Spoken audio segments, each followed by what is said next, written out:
Anda kembali menyaksikan Economics dan kita lanjutkan perbincangan bersama dengan Irfan Setia Putra, Direktur Utama dari Garuda Indonesia. Pak Irfan, jika kita lihat dampak pandemi ini kan memang sangat memukul industri aviasi. Kalau kita lihat dari kinerja 2019 itu sebenarnya Garuda sudah mulai take off lagi tuh Pak ya, sudah mulai ada laba di sana. Kemudian ada pandemi, mau tidak mau akhirnya memukul industri Anda. Nah, Anda melihat di Q1 atau mungkin hingga paruh pertama 2020 bisa separah apa kinerja keuangan dari Garuda Indonesia ini karena pandemi? Ya, jadi kita bergabung manajemen ini di akhir Januari ya, jadi efektif boleh dibilang di minggu terakhir Januari kita kemudian mulai lihat dan mulai melakukan beberapa planning jarak jangka pendek maupun jangka menengah ya. Dan surprisingly memang di bulan-bulan awal Q1 itu secara tradisional memang adalah bulan-bulan di mana low season istilah kita ya. Low season di mana memang jumlah penerbangan agak kita kurangin, jumlah load factor-nya juga kurang.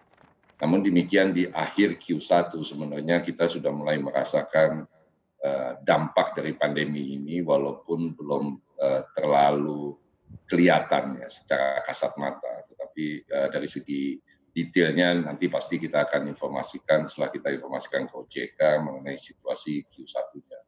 Q2 saya ingin sampaikan situasinya memburuk dan seperti Anda ketahui lah jumlah penumpang kita turun lebih dari 90% ya, sehingga itu berdampak sangat signifikan pada bisnis kita.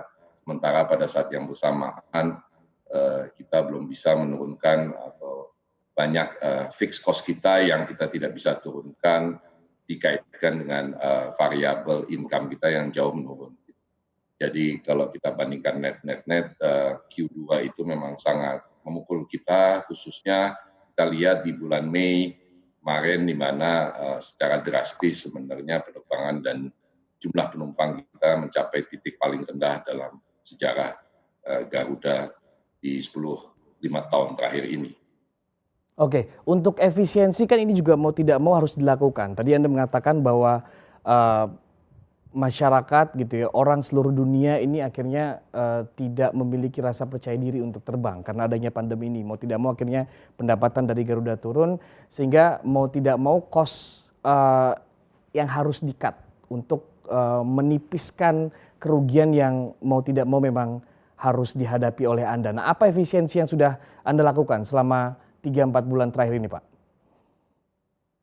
Ya, ada dua faktor utama dari inisiatif efisiensi yang kita lakukan dan dua faktor tersebut adalah merupakan dua faktor yang cukup signifikan di dalam cost structure kita ya secara fix. Yang pertama adalah sewa pesawat. Sewa pesawat ini sifatnya fix, terbang atau tidak terbang, terisi atau tidak terisi, kita harus comply to agreement yang sudah terjadi sebelumnya dengan para lessor kita karena mayoritas atau kalau tidak ingin saya sampaikan semuanya pesawat kita adalah sewa.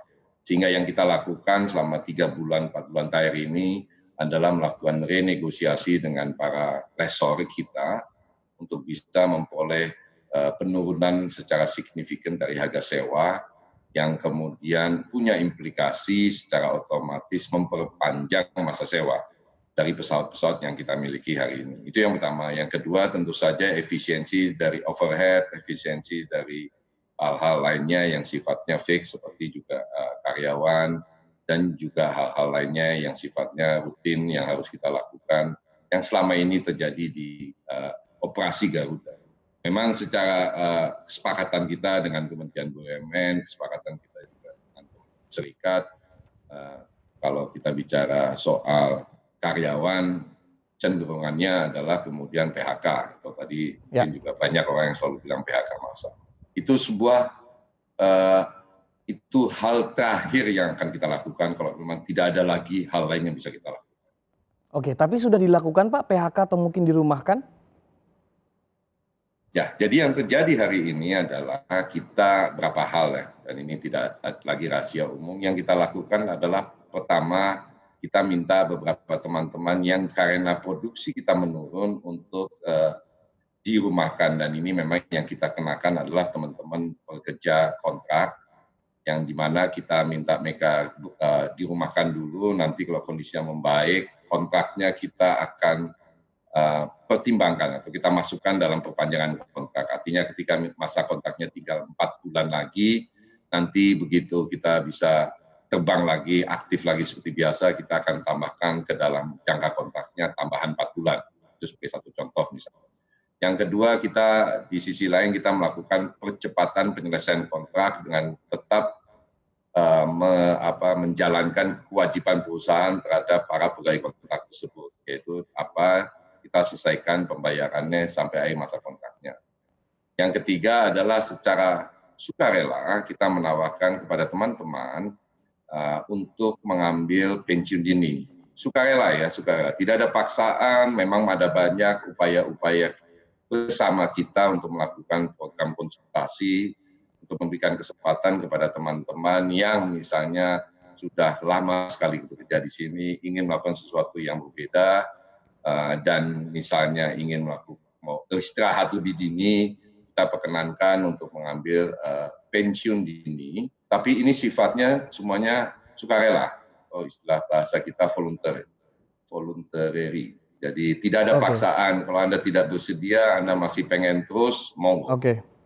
Dana talangan 8,5 triliun rupiah, Pak. Sudah tahu pos-posnya akan digunakan untuk apa saja? Ya, soal dana talangan ini yang pertama saya ingin klarifikasi bahwa kita masih dalam level diskusi dengan pihak Kementerian BUMN sebagai wakil pemegang saham, juga dengan Kementerian Keuangan. Modelnya seperti apa, aturannya seperti apa, instrumennya seperti apa, lembaganya apa, besarnya berapa, syaratnya berapa, dan bunganya berapa. Karena ini sifatnya talangan. Talangan ini bukan penyertaan modal, tapi sifatnya adalah pinjaman. Pak Irfan, artinya 8,5 T ini belum Anda pegang, Pak ya? Belum. Oke. Baru diinformasikan. Kita kemarin juga kami dipanggil oleh DPR untuk verifikasi beberapa hal. Oke, apakah dana ini cukup untuk menutup kerugian yang Anda alami selama pandemi ini? Oke, jadi begini, kondisi ke depan ini kan kita sama-sama tidak tahu. Jadi kami punya beberapa skenario, dan tentu saja kalau kita tidak maulah dalam posisi untuk minta sebanyak-banyaknya terus kemudian menikmati hidup. Rasanya bagian terbesar daripada upaya ke depan itu adalah kerja keras manajemen dan karyawan Garuda, tentu saja dengan dukungan publik ya.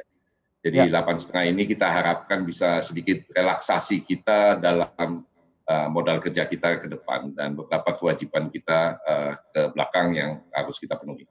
Oke, berarti kalau saya bisa menyimpulkan masih kurang sebenarnya 8,5 T ini Pak ya untuk menutupi operasional paling tidak hingga akhir tahun nanti. Itu kesimpulan Anda, jadi kurang atau tidak kurang mari kita lihat nanti di depan, tapi saya bukan tipe orang yang seperti itulah. Jadi ya kalau kita diberi, kita terima kasih, tapi kita tetap harus kerja keras untuk memastikan bahwa upaya kita lewat dari proses ini adalah sebagian besar dibantu oleh pemegang saham, tapi sebagian besar juga adalah effort bersama seluruh karyawan. Oke, baik Pak Irfan, kita akan kembali usai jeda, tetaplah bersama kami, Economics akan segera kembali. Ada juga kadang-kadang terbesit, aduh kenapa ya, at my age gitu kan misalnya. Tapi saya pikir ini sebuah opportunity juga untuk bisa berbuat sesuatu.